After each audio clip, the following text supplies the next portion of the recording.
Welcome to the No Life Kings podcast. I'm Graves. And I'm Case. And coming to you in issue 37, we're going to be talking to you about WandaVision, and we're going to go through the most anticipated movies of 2021, and we'll give our hot takes. So, Case, starting out with WandaVision. The newest episode, I guess, because last issue we talked about the first 5. Gave our speculation upon the big reveal spoilers right now with Pietro coming back, Quicksilver coming back, but with the actor from the X-Men world. So in this episode, first off, it's now the 90s in the TV show. Some people call it out to Malcolm in the Middle.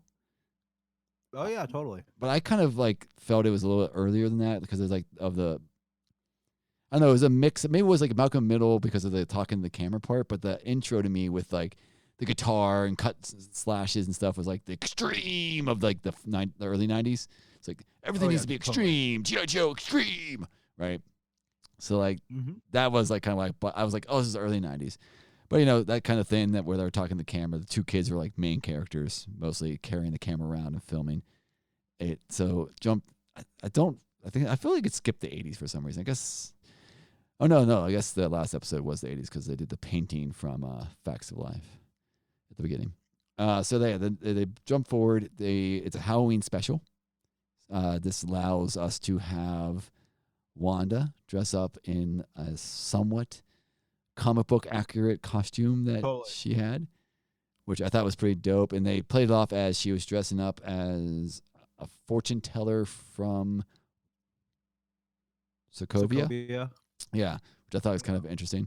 I actually dug the costumes they were wearing. It's one of those weird things where usually I loved Roseanne as a kid, and I loved their Christmas specials because they had these over the top no way I could ever own costumes because they have a whole crew building these costumes.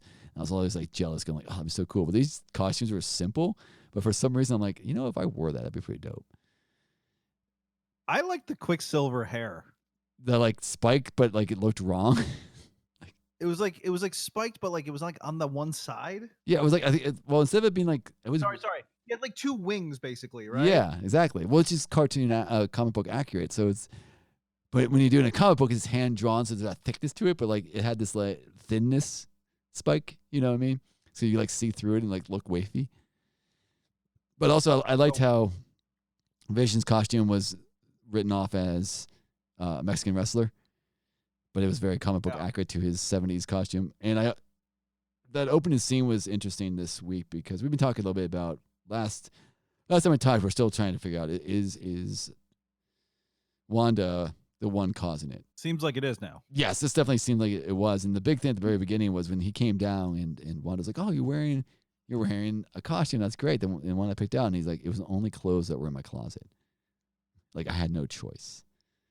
And it's whoa, because Vision definitely is playing this is fucked up. I need to figure out what's happening. Because she's even oh, we'll go trick or treat. He's no, I have watch duty. And he's actually lying to her. So he has some control over, he has free will, unlike other people. And so he basically lies to her. And there's this moment where they're having this conversation and the two kids are playing video games with the uncle. And the whole time he's yeah, they've been fighting more recently.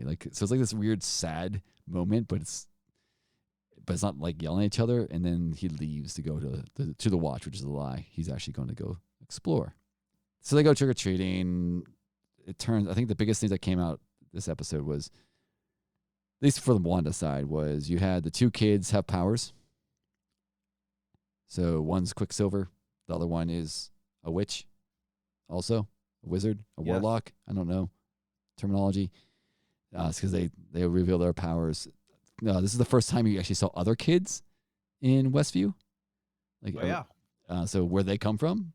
Even Quicksilver. Quicksilver is weird because he's playing these questions to her himself. He's hey, where did all these kids come from? You didn't have kids before. And he's saying, he's always pushing hey, how did this happen? How does so is he? He also made a quip about dead husband. Yep, exactly. Yeah, and he also. This is totally weird. I don't know. He was talking to her at one time when she left. She said something Hitman to him, and that actor played Hitman. Was in the Hit Girl or Hitman. Wait, what's it called? Hit Boy?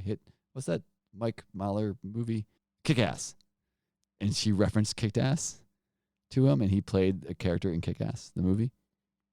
He was in Kick-Ass? Yeah, he was not the main Kick-Ass dude, but his friend. Small world, that's all I'm saying. And then the other, and Pedro is also in Kick-Ass. So both Quicksilvers were in Kick-Ass, which is weird. So there was, that was happening. So he has this weird free will of like challenging her. And so it led me to believe a little bit. One, I don't think I actually think it's a red herring. I think he's not from the other world because she kept on questioning him during the episode about past experiences they had together. And it's interesting because one, like even like the accent, she's like, where's your accent? Right. And he's like, well, where's your accent? And then he says, there's something like, oh, what, remember when did this happen to us? Like, what happened? What was the food that she gave you? Or something, I can't remember what the exact was. And he's like, why are you questioning me like these type of questions? So she's like probing his background. So I feel she doesn't know how he showed up and why he's different. And my red herring is he's a plant by someone outside to try to find answers.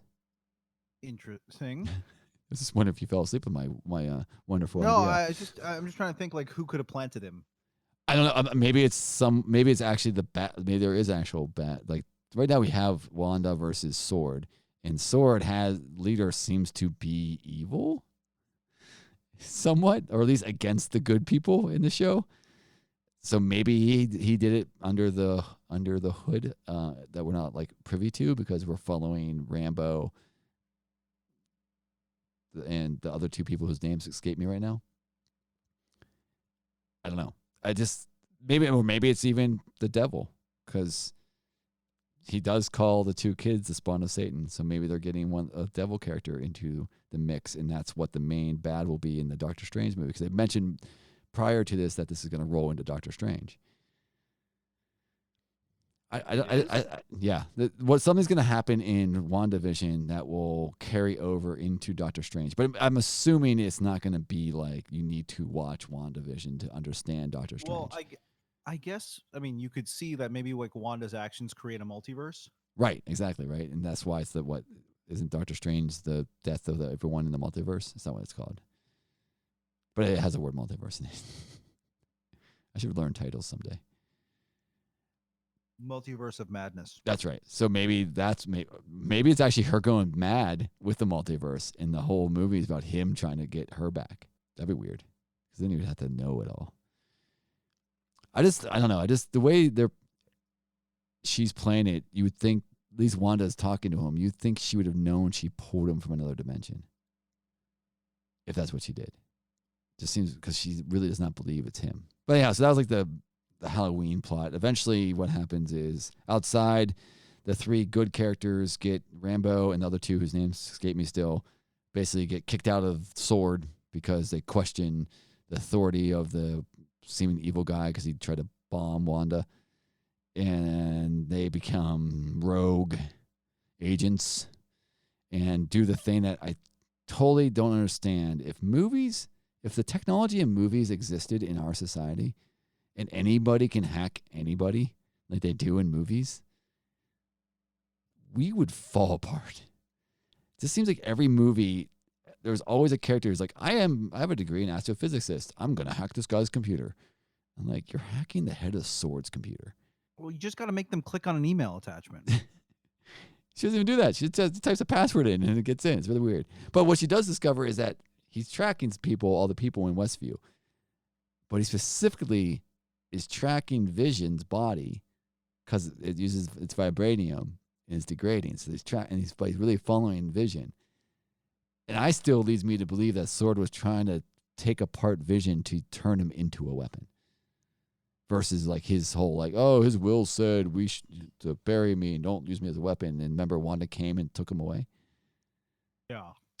So I actually think that his alternative motive is not just to help. Why he hates Wanda, he wants Vision because he wants Vision as a weapon. And that's why he's tracking him specifically. So like I think nothing else happens to Wanda till later in the episode. But the other big reveal was Vision starts going for a walkabout.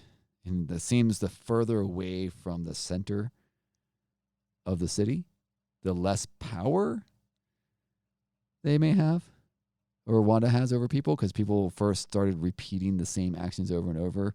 And then eventually, as he got far enough out, people stopped moving at all, didn't have any actions and weren't responding to Vision until he ran into Agnes, who was like on the edge about to drive her car somewhere, and he like released her mind. But yet again, she did not say Wanda was doing anything. And she referenced him being an Avenger, and he knew his name was Vision, but he didn't know that he was an Avenger. Exactly, right? So, like, remember, we've seen him, his whole head is gone because he still has the damage from Thanos. So I'm assuming he's being rebuilt by Wanda, whoever is controlling this world. Like, his memories are from this world forward. And that's why, or maybe the past doesn't exist, so he doesn't question why he's not Avengering. But the whole Agnes scene, of course, was like, hey, look, it can't be Agnes because she's frozen, right? And got lost in her own town, and he had to free her mind. But she also then somehow drove herself back to the center of town after he put her back under the control. So she wasn't 100% frozen in that area. And then Vision's last big thing is he tries to walk out the barrier. And that's when his body gets ripped apart as he's trying to do it. I'm actually more amazed. I was actually betting he's going to walk through the force field, right, and just drop dead because he's an animated corpse. But he kind of like just started getting his body ripped apart back and being pulled back into Westview, which was interesting. It was a little bit interesting that was that twist. But if you notice in the shot, his cape is always still in Westview. So maybe if his full body got out, he would have just collapsed. But also, the big bad didn't want to help him. He just wanted him to die. They weren't like moving closer to try to pull him out or anything. Which is another. I keep on calling this the head of sword the big bad, but he seems like a bad dude. So then that's whenever Wanda, Wanda's child realizes that Vision's in trouble, tells Wanda, and then Wanda says, well, I can make this bigger. And so she expands the size of her enforcement of law. I don't know if that's the right word. And sucks in all the sword tents and trucks turn into clowns, which I kind of find funny, right? And then all the main outside good people get sucked in. I don't think we saw what they turned into. And at the end, you just see the bad dude from Sword trying to outrun the expansion, and like his car is slowly getting sucked in. But I think he escapes, right? Does he? I don't know. I can't remember. And did all the good people get out, or did they all get stuck in there too? Because two of them went to no, they didn't. Only the astrophysicist got stuck in there because they went to meet her person that she knows that's really good at arrow something. Remember when Rambo was talking? She's like, "Oh, I know someone that knows a lot about this stuff." And then they said, "Oh, we're gonna go meet him or them." I don't know if it was a him. They're gonna go meet them, and so him and the FBI agent and Rambo get in the car and drive to go meet them. So they're not there when that happens. And I still think that person that they keep on using pronouns is some big hero, right? Either Rhodey or some other engineer. A hint to Ironheart, maybe, or something. Oh, I think another big reveal they had was Rambo's molecular structure has also changed from going inside Westview. Like they did a body scan and it doesn't look right. So Didn't look right. How? Well, they was like next to each other because the astrophysicist said, "Hey, you can't go back," because she's going to go back in there and help Wanda. So you can't go back in there because your body is changed. And there's like she was like rewriting like her DNA, but she didn't seem that concerned about it. She's like, it's fine. Yeah. So in the comics, she becomes a superhero. I want to say Polestar, but no, Polarity, Plasma, something like that.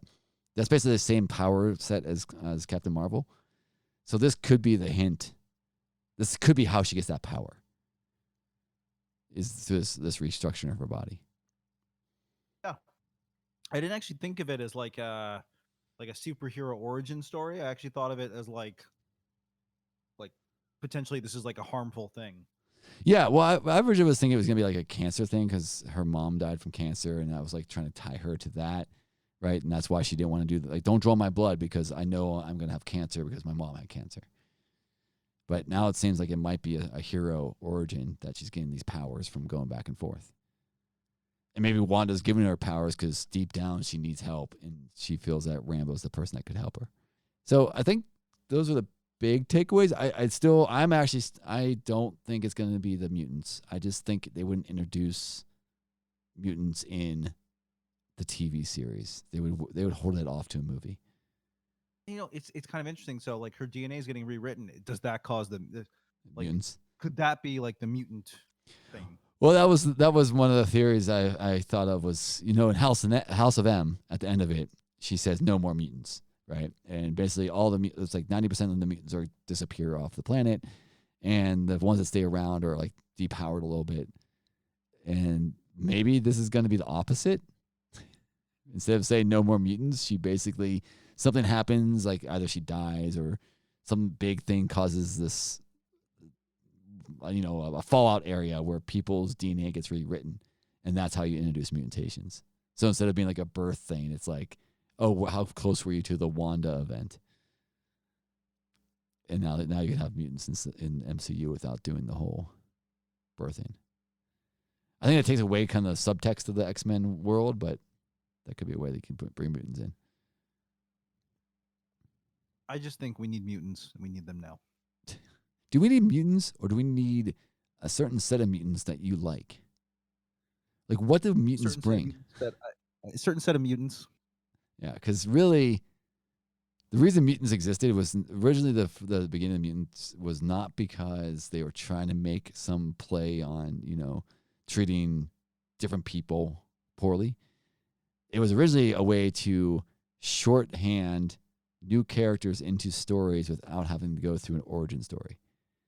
So if you can just say, oh, they have their powers because they were born with them and they got mutated during their, whenever they went through puberty, you can create a bunch of new characters without having to worry about how they get their powers. And then it slowly turned into the allegory. So when you say you need mutants, what you mean is you want the X-Men, right?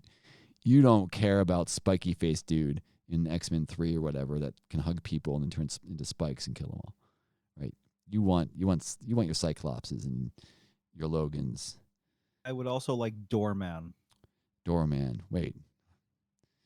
When you say Doorman, I think of Inhumans. So there was a Planet Money episode where they tried to buy a lesser known Marvel character. Really? The one they settled on was Doorman, but apparently Marvel wouldn't take their calls. That's funny. That's the one they thought they could buy for like $10,000. So Inhumans also have a door guy. Dumbest power ever. Whenever he got his powers, he basically became a transporter. So people have to walk in his mouth and he can transport them places.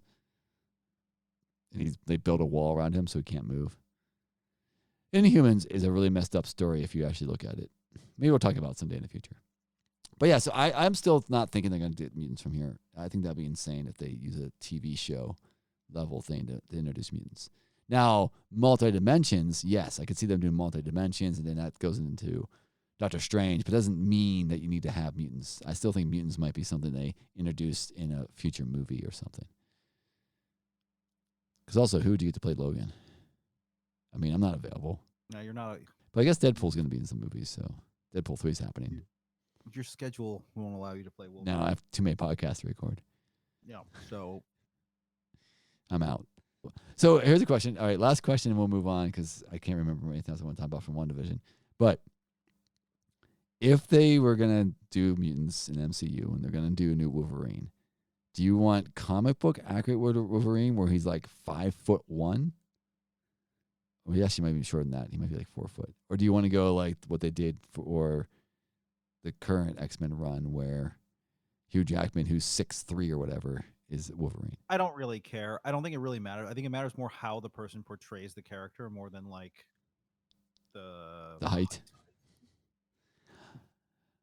I just think a drunk like the Wolverine thing was because he's tiny, right? But if you corner him, he will go insane on you and rip you apart. So I think it'd be interesting if they did like have like Scott Summers be that Tom Brady looking person, and then have Wolverine be that, I don't know, short person. I don't know how to say that. Doesn't seem nice. Who could play Wolverine now? I don't know. That's what I'm saying. The person I would want is probably not available. Hugh Jackman? Henry Cavill. No, he's too big, man. He's way too big to play Wolverine. I mean, he can just not work out for a while. No, I mean like that. He's like 6'5" too. He's too big. He's 6'3", I think. He's too like when you see him next to other people though, he's just too big. Like if you want to go someone big like that, I would go with like Megaleno, the guy from True Blood or something. That's a huge tall dude, but he's also like, all right, he could get a beard. But every time I look at, I think what it is when I look at Henry Cavill, I see like a handsome dude that's maybe has a beard. And I picture Wolverine and Logan being like a drunk, broken down, like I live a hard life look. And you don't get that with Henry Cavill. Henry? You're saying he's too beautiful. Yes, he's too beautiful to be Wolverine. Like I would rather have somebody gritty, and I don't know what that means. Like I can't Daniel think of Craig. I think Daniel Craig would be a better version. I think he'd be better than Henry Cavill. I mean, I like the both. I think they're both talented actors, but I think the look of him is a little more beat up. If that makes sense. So you want like a more rugged. Yeah. Like Henry Cavill pulls off that like Chris Hemsworth is a good example too. He is super like ripped and like has this like he looks like almost. And I know there's special effects you can do this with and stuff to not make this true, right? But he just has this way he carries himself. He's like he feels like he should be made out of marble. And what you really and he gets there by like working out hard and like focusing on becoming that. Where when I vision Wolverine, I vision someone who's super strong, but because they're in bar fights every night and they're not like lifting weights to become strong. It's just like because of the actions they've taken throughout their lives, they became this like strong person. So it's like this seems that they would carry themselves differently, if that makes sense. Like you want like a WMA fighter or whatever. Is that what it's called? The arena fighting thing. No, another bad example, Rock, for example. Rock would be a horrible Wolverine. You know who would be a good one when he was younger, and it probably kind of hits what I'm thinking? Jason Statham. He's like not nowadays, but like in his prime when he was a younger guy doing UK type movies, like Two Stock and Barrels. Like he was always strong, but ripped, but you didn't know it till his shirt came off almost, right? Like he wasn't bulging out of his clothes, but he was like you could tell he could fight. What about the guy who played Punisher as Wolverine? I think that would be a good example. Yeah, I think that would. I mean, I don't think his voice would work well for me, but I think he would be a good example of what I'm looking for. And when you say the Punisher, you mean the Punisher from Netflix? I'm assuming. Yeah. Not the TV series. No, I think that's the kind of person I would want. Someone like that. There was a rumor that Taron Egerton from the Kingsman franchise was going to play Wolverine. No. I don't like that. I don't know why. I don't like it either, and I don't know why either. It's weird because I think I'm judging him based on the Kingsman. Like, it's like, that doesn't work. But, I mean, they are actors. That would be perfect Wolverine, and this is impossible.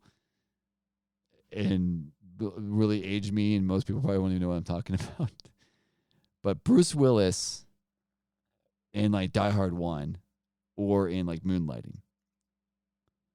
Like that Bruce Willis, where it's like, he's just like a cop who's somewhat fit, right? But totally gritty and totally only fit because he has to like chase down bad guys all the time. Don't get Bruce Willis now because he doesn't like making movies. He likes going. What about Tom Hardy? I don't know if I've seen anything I like him in.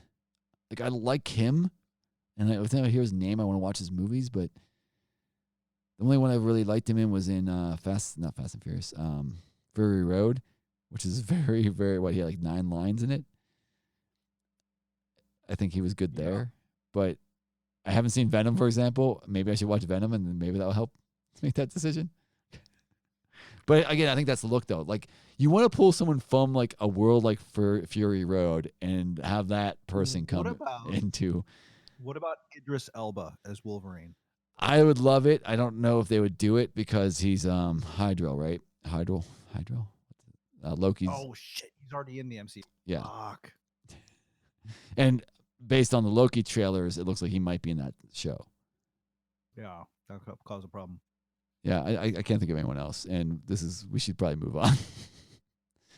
So I'm still enjoying WandaVision. I'm excited for the next episode. I think it's a slow ramp up, and I think this is what you're talking about when we talked last issue was the first few issues. I mean, I started out liking it, right? But it was like kind of like dragging a little bit, and now it's the next one. It shut up, and now it's like exponentially getting more and more and more exciting.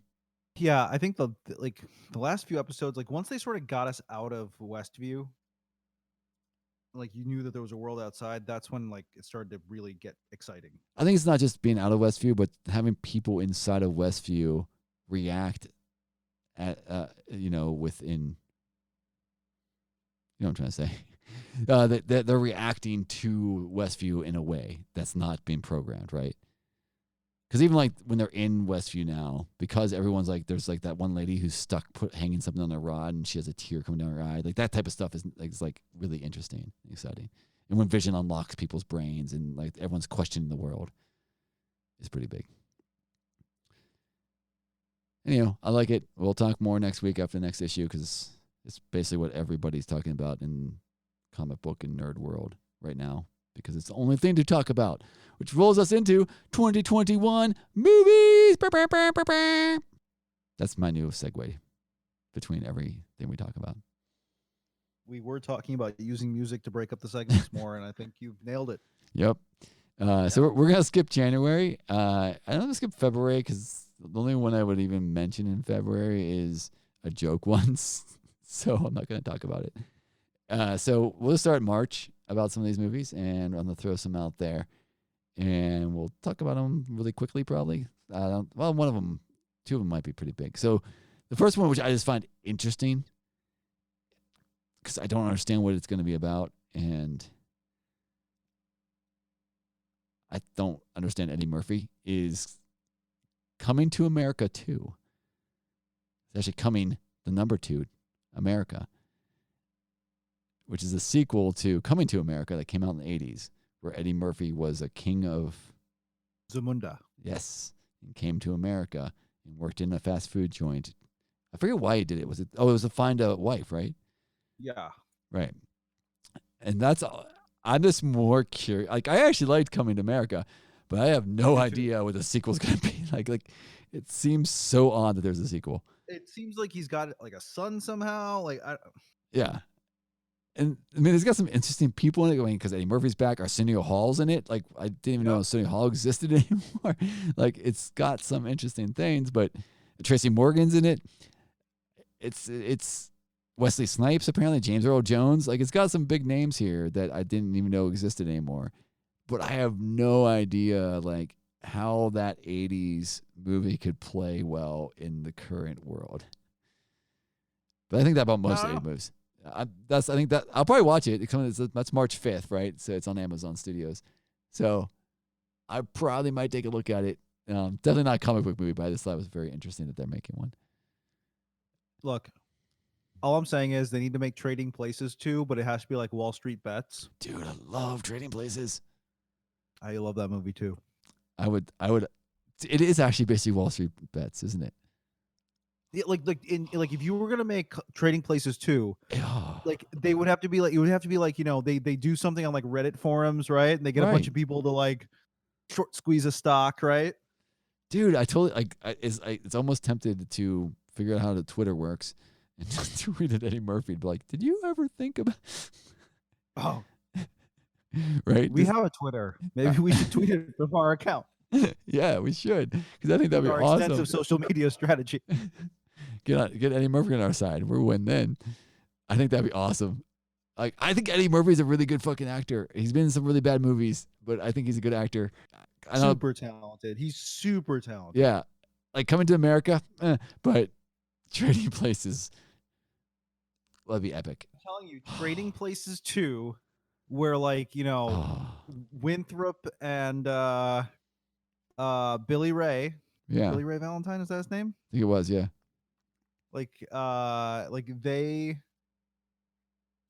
They figure out that like these these Wall Street guys are like still crooks somehow, whatever, and like they start understanding the internet, and then they realize that like there's still like another like big trade to be made out there.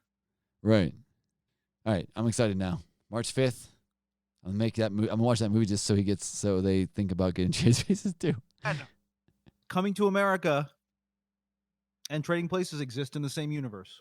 See? There you go. Because there's a scene where he throws the cash away, and who finds it? Randolph and Mortimer from Trading Places. All right. You're right. Yeah, so there you go. This is good. So we need Coming to America to be watched because it's on Amazon Prime, right? So that they think about making the Trading Places too. I'd love it. Plus, it does. I mean, the game stuff this happened too, so they wouldn't have written the script yet, so now they can tie that all together. So the next March 18th, we're gonna have something called the Snyder's Justice League. So put 5 hours of your time somewhere to watch this epic tale of woe and glorious filming. I don't know what else to say about it. We've already bashed it a bunch. So I think the other big one, and this is the one that you're excited about, was on March 31st. We're going to have Godzilla versus King Kong. I mean, actually it says Kong, but assuming they mean King Kong. But I think we talked about that about 3 issues ago. So that's like March. I mean, that's actually pretty good. There's actually 3 movies I'm actually interested in watching. I mean, well, let me rephrase that. I'm only watching Zack Snyder's Justice League because it seems like the weirdest cluster and oddest thing that's happened in the movie industry in a while. So I kind of just want to see what the hell's happening. So that'll jump us to April. And the only movie in April that really stands out to me, and mostly because A, I don't think I knew it existed. B, I haven't seen any trailers for it. There's a new Mortal Kombat movie on HBO Max. Warner Brothers is making it. Yeah. It's made by Greg Russo. Wait, is that one of the Russo brothers? I don't think it is. See, like none of the names involved ring true to me as anything, but that doesn't mean nothing because whatever. I don't know anything about this, but yeah, on April 16th, Mortal Kombat is coming out, a new movie based on the game that people have screwed up multiple times, and I don't know why. I think as long as they do, the problem I find is like Street Fighter is a good example with Van Damme. Yeah. For some reason, they took a game about a martial art competition across the world with really unique characters and exciting locations and turned it into a story about a set of rebels trying to overthrow a military government. Like, just do that original story of just make it a fighting movie, like Hulk. Hulk's not a fighting movie, like a Rambo, but he has to do multiple boxing, right? Anyhow, so Mortal Kombat's coming. No details. That's all I have to say about that. Did you like the other Mortal Kombats at all? Seen them when they're aired on USA Network like multiple times. Yeah. It's good because if you miss the first run, you can catch the next 7. Yeah, I mean they're okay. I mean, like I've seen them. I was never like into them, but the odd part for me, I think I saw the first one in the theater for some reason. It's an age where you go to movies a lot. At the time it came out, it was cool in its own way. Well, the game was super big at the time too, right? Like it's still big now, but it was like really big then. Like Was that the first big video game movie? I would. Did it come? Was that before Mario Brothers or after? I don't know the dates. It was something probably around the same period. They also had like the Wizard that was not really based on a video game, but was about video games. So I'll say probably the biggest one that I can remember though. All I know about Mortal Kombat is I don't remember the movie at all. All I remember is the Mortal Kombat song, like where it goes Mortal Kombat. It's got total hardcore techno. Mostly because I was this is really weird. I was an arena guardian in a laser tag place locally when I was a child, which basically meant if I would have to like enforce the don't hit each other and stuff like that. But also, if one team would start getting a big lead, I would go join the other team to even out the score. So I got really good at laser tag. But because I was in that arena constantly, that song played all the time because it was like a song you would always hear for like sporting events. Anyway, that's a little history of my life. So I just have some breaking news. What's that? I have just tweeted Dan Aykroyd from the NLK account, asking him to make Trading Places 2 and have it feature a Wall Street Bets type short squeeze, and that Billy Ray and Winthrop need to go digital. All right. We're probably going to try to be funny. All right. I'm excited. We'll track the story as it develops. So, all right. Yeah, that's April. That's in May. We got the big one. Well, we have like two big ones here. There's Black Widow, which we don't need to talk about more of. We'll talk about it when it gets closer. We all know what Black Widow is going to be. You got. We all know exactly what's going to happen. Disney's going to cave and release it on Disney Plus. I know it. I'm calling it. Oh yeah, probably. I agree. Then the other one that I'm actually interested in, but I have no idea if anyone cares about. But Free Guy. It's a Ryan Reynolds movie where he is an NPC in a video game. It's like the game looks like it would be it's live action, by the way. It's not like a cartoon, but the game would be like what's that game that kids play? Fortnite. Oh yeah. But like the people in the world are like just walking around doing their everyday thing, while these people are like the other people are trying to take over parts of their city, and he gains consciousness about this basically, and realizes he is a character in the video game. But this looks pretty funny and mocks, what I do a lot of.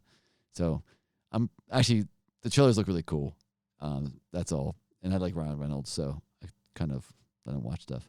And Tiki Watiti's in it. I didn't know that till right now.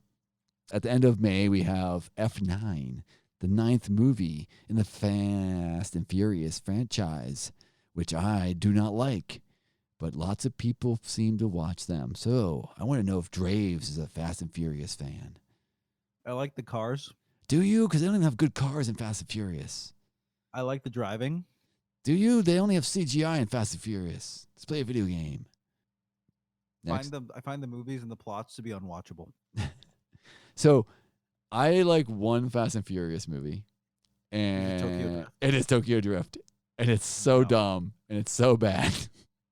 But for some reason, if it comes on, I watch it. But I hate the rest of them.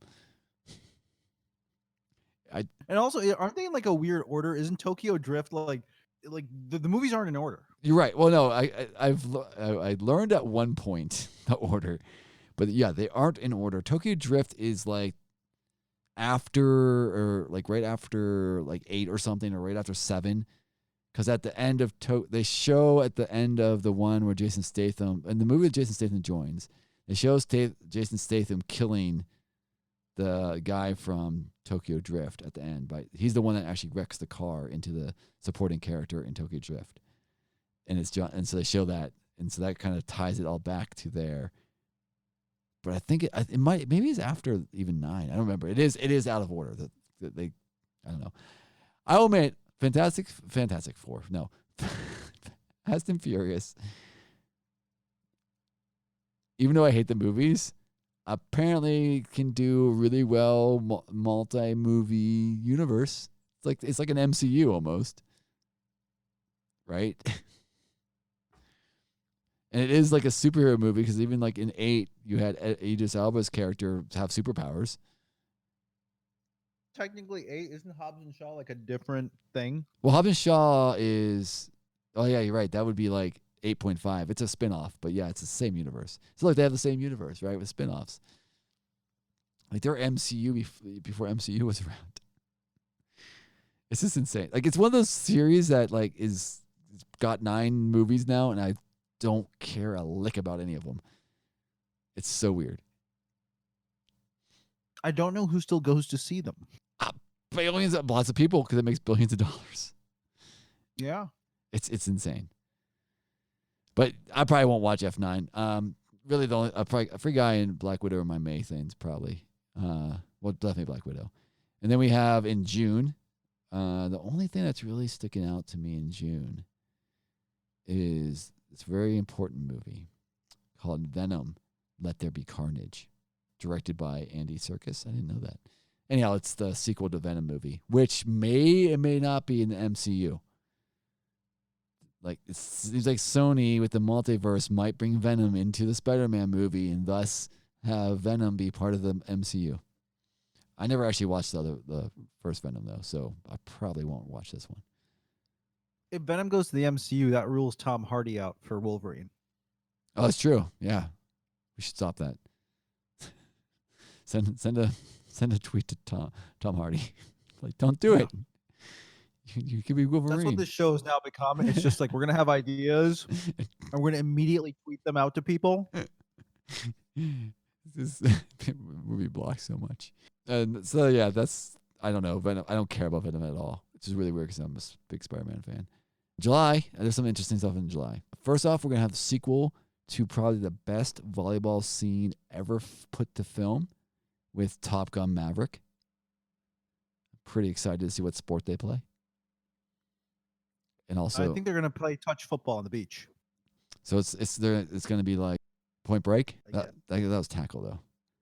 I just think that volleyball thing, rose my opinion of greasy men playing volleyball a lot. And then the other big one. This is more the big unknown. I don't really know any details yet. Maybe we'll talk about it later in the future issue. But Shang-Chi and the Legends of the Ten Rings comes out on July 9th, which again I don't know any details.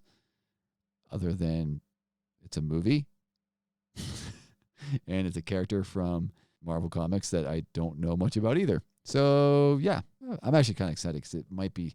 I think one of the things I don't like about Marvel MCU is the fighting is hit or miss for me. Like, there's some really, really good fight scenes that stand out, like Captain America in the elevator. But then, like, the rest of the fight scenes in that one's like, too much handheld cam, too much choppiness, where hopefully they are going to focus on the actual combat because they have people that can actually do hard, like real martial arts. So that could be cool. I mean, the other big thing then is they also have Space. July's packed, man. They got Space Jam, A New Legacy. I'm pretty excited about this movie that I don't care whatsoever about. Don't understand why it exists. Is Jordan in it? No, it's LeBron James. But the original Space Jam website's still up. It's one of the first websites. It's already three rings not good enough for me. Let's see what else we have happening in July. Oh, I don't know if I care or not that much, but the new rock movie, Jungle Cruise, is coming out. Again, I don't know much about it, but I think it's based on a freaking ride from the Disneyland. So maybe it's going to be the next Pirates of the Caribbean. But it's basically like Dwayne "The Rock" Johnson is a boat captain, and this lady's trying to find something in some world and gets him as a boat rider. I should write the trailer. And then maybe in a world where Dwayne "The Rock" Johnson is a boat captain. In a world needs to find something. Where there's a river and there's only one boat available, and it's driven by The Rock, the Dwayne one. So that's July. But then on August, probably the only time I'll sound excited about a DC movie, The Suicide Squad by James Gunn comes out. And oddly enough, is it just called The Suicide Squad? Are they going to ignore the fact that there was a Suicide Squad before it? But I'm excited about that. James Gunn is probably one of my favorite directors at the current time. So that's all. First Suicide Squad sucked. Oh, speaking of your other question for Wolverine, the Kingsman is coming out. That got pushed out. No, it's right now marked for August 20th. Oh, no, it was supposed to come out in February. Oh, okay. September comes around. We got Jackass 4. So September looks like garbage, by the way. It's like Jackass 4 is there. Resident Evil, what the hell? I don't care. A Quiet Place 2. Don't Talk No More. I put that subtitle in. I don't see. It's called Don't Talk No More? No, I said that. This is called. First one, It's called A Quiet Place Part 2 right now. It doesn't have a name. Dark Harvest. Yeah, there's not a single thing in here that of any. Well, maybe The Man from Toronto is going to be balls awesome. I don't know. Then October, probably maybe my most non-MCU exciting movie, Dune, comes out in October on HBO Max. With Timothy Chalamet? Yes. But I mean, Oscar Isaac's in it also, and Josh Brolin is in it. Like Stellan Skarsgård is in it. Like, there's some big names in this. And I love Dune, the book, a lot. And I even like Dune done by the Dune that David Lynch made, which people hate. I don't know why. Just the concept of this world is amazing to me. And so I'm pretty excited about it. And I can have an Oscar Isaac movie-thon because the same day Addams Family 2 comes out and he's in that too. Is he playing Addams Family? I don't know. I just saw his name on it. I don't know anything about Addams Family 2. Is this actually a comedy? Like, is this an animation? Gomez Adams. Oh, wow. I guess I could see him replacing like Raul Julia's old role. Totally. Yeah. I'm very curious what this is now. I don't know. Interesting. I actually like the Addams Family. It might also be because I was very confused as a child that there was two shows that seemed to have the exact same plot lines but were different. This is the Addams Monsters? Yeah, the Monsters. And I would watch them thinking they're the same thing, and my brain would just break because I'm like, wait, this is one of the dragon under the stairs? I'm so confused what's happening. I actually think when I was a kid, they were actually shown back to back on like whatever local station I'd watch them on. That would be very difficult. Nick at Night, actually. Maybe it wasn't local. That's interesting. Like I actually kind of want to go watch an episode of each because I don't remember anything other than I remember which one had the. Is Nick at Night still a thing? I don't know. Is TV a thing? Like, do you need Nick at Night if you can just go anywhere and click on a button and see the movie, the thing you want to see? Case in point. But that's our new segment. Can you explain? Wait, which one had the grandfather that was a vampire? Was that Monsters? Yes, that was Monsters. And now I'm wondering if the whole reason I'm a goth kid is because of those two shows. Anywho, I think the goth kid. Hang on. Yeah, still a goth kid technically.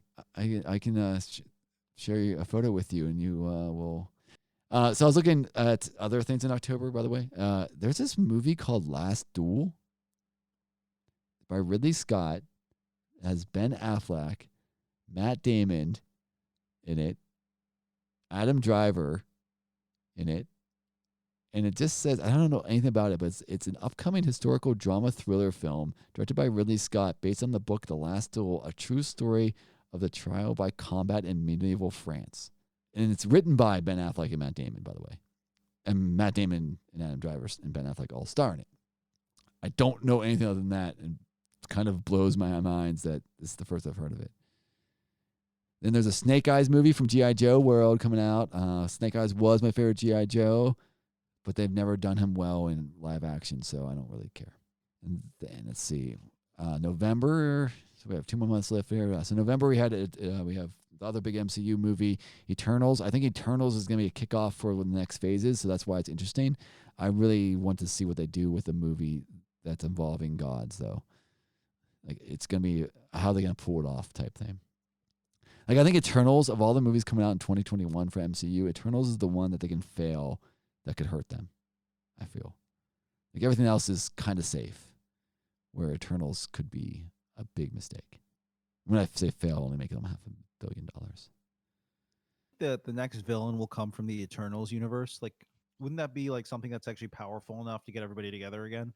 Yeah, it would be. I mean, they would be a celestial maybe. But I'm saying the problem with Eternals is they involve celestials. They involve these like huge ideas of the foundations of the universe, right? So maybe they're not going to be that way in the real movie. They're not going to take those stuff from the Eternals. It's just this weird. It's like one of the things that comic books can pull off, but I don't know how you pull it off in a movie that's targeted for like the mainstream. These movies aren't made just for comic book nerds. And how do you pull off this concept of long-living, super-powered beings that were created by the founders of this universe during the Big Bang as an experimentation to create the perfect human? It's Very odd. Let's see what else we have. We have Ghostbusters Afterlife. Don't know what to say about that. I really did not like the newest Ghostbusters, not because they turned them into females, but because it was a bad movie. I'm allowed to not like something and not make it because of the actors and actresses in it. I just did not think it was a good movie, especially when they freaking shot one of the ghosts in the balls, because that makes no sense. Mission Impossible 3? 7? 7? Mission Impossible 7. 3? Where am I at? 7. 7 or 8. Does it have a title yet, or is it just... No, it just says 7. Or what I'm not calling Tom Cruise runs again. I will admit Tom Cruise does look sexy when he runs. So December, new Spider-Man, but it has no title right now. It's just, it has done something else too. But it's Untitled Spider-Man Far From Away Home sequel. And rounding off the whole year, the movie that maybe I should be more excited about, but I'm not at all, is The Matrix. It's on December 22nd. Is it an actual reboot? I want to say yes, because I've heard that it's actually just called The Matrix 2. Not 2, Matrix. T-O-O. It's just time to just let that franchise go. Or is it time to make it better? No. I'm just saying, let's go back in the Wayback Machine. It's not actually that far back, but remember when like X-Men existed in the 90s and it was like, oh, this is kind of cool. It's a decent 90s superhero movie. Then X-Men 2 was like, oh, that's really good. And X-Men 3, and then you're like Wolverine, the origin story, and then blah, they just blah, didn't know how blah. to make this type of movie back then. And then they said, let's go reboot it with that one First Class. And that was really good. And then, of course, they all got bad again. I'm just saying you could actually reboot and have a good movie. I'm not saying they will, but I also really liked Senses. Is that what it's called? Sense8? Yeah, Sense8. I really like Sense8, even though it got canceled. I like the concept behind it. So I feel that they have the power to make something good. I mean, it's only Lana Wachowski working on it. I think she's been making some decent stuff recently. So I have no... I'm interested. Again, I think part of it will be what do the chillers show me, right? I said they. Well, Is it Keanu again? It is. So it's not a reboot.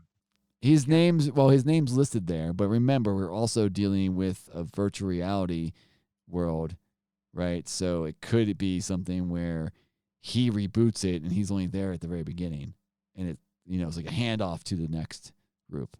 Cumberbatch is in it too. Surprises me. Jamie Foxx is in it too. I could see Cumberbatch being a good Agent Smith. Oh, I lied. They're not in it. I'm sorry. I read the wrong listing. Then what movie has Benedict Cumberbatch in? Spider-Man. Oh, that makes sense. He's Doctor Strange. Yeah. All right. Now that I highlighted it, it even gets weirder. So Reeves is in it, which is fine. But Neil Patrick Harris is in the next Matrix. He's the next Neo. Finally. Hang on. Jada Pinkett Smith is in it. But she was in the original. Oh, was she? Yeah. She was one of the ship captains.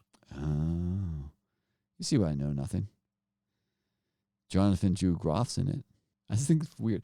I swear this must be listed wrong because it's right next to, I keep on highlighting it to make sure. It's on the same, the movie below it is Sing 2. And I'm like, is Neil Patrick Harris supposed to be in Sing 2? Because he does a lot of the singing stuff. Because he does not seem like he should be in The Matrix. I mean, I like him, don't be wrong. I like the stuff he's in. It's just, he doesn't match the other names.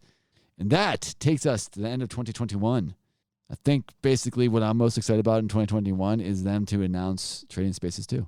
Then there's one movie you didn't mention in 2021. Lies. Which What? is No Time to Die. I did not see it listed. That's why. I was going to mention that. It's not listed right now. Because they have... a new Bond movie. Yeah, I know it's a new James Bond movie, but they don't have it listed as a movie. Right now, No Time to Die is listed on IMDb as October 8th, but it's not listed in my other list of movies in October. Because I was going to bring that up because I know you're excited about it. And I said, oh, it is there. It just says No Time to Die. It doesn't say James Bond. So I just skipped over it. Because who cares about movies that aren't James Bond movies, right? Yeah. I mean, it was between Addams Family 2, which was epic, and Halloween Kills. So it's obvious why I skipped it. So if you want to make Trading Places 2 happen, please tweet to Dan Aykroyd. Why do you leave that? We try to find Eddie Murphy, too. I mean, he'd be excited. He doesn't have Twitter. Oh, more power to him. And, retweet our tweet to Dan, which you can find at NLK Podcast, NLK_podcast. You can look at our beautiful photos on Instagram at No Life Kings, and you could email us at podcast at nolifekings.com. And we're working on getting all those things to be the same. Case, final thoughts. I'm telling you, we need a fake poster too, though. I think the fake poster. Okay. We're gonna make this happen. I don't know how, but we're gonna make this happen. And on that note, bye everybody. Cheers. Cheers.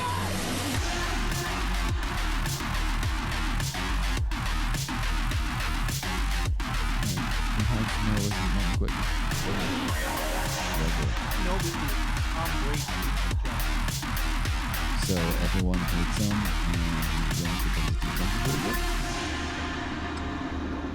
Wins because his defense is really good. He is a master of Form 3 Sorensu, which is a defensive style. And he was not gifted with the force. He had to work really hard. Obi-Wan Kenobi wasn't gifted with the force. Brought up in Master and Apprentice quite funny.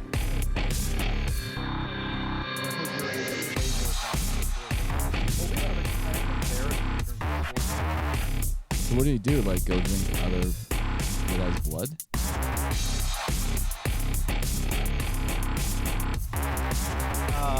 No, he just practiced really hard. So like, just because you have a lot of midichlorians doesn't automatically mean you're a better force user. It means you have more potential. Like, Obi-Wan had a relatively low midichlorian count, but worked really hard. Does that mean anyone can work really hard? So you have to have one midichlorian. And a comet fills the sky. The Holy Roman Empire rises, and you and I must die.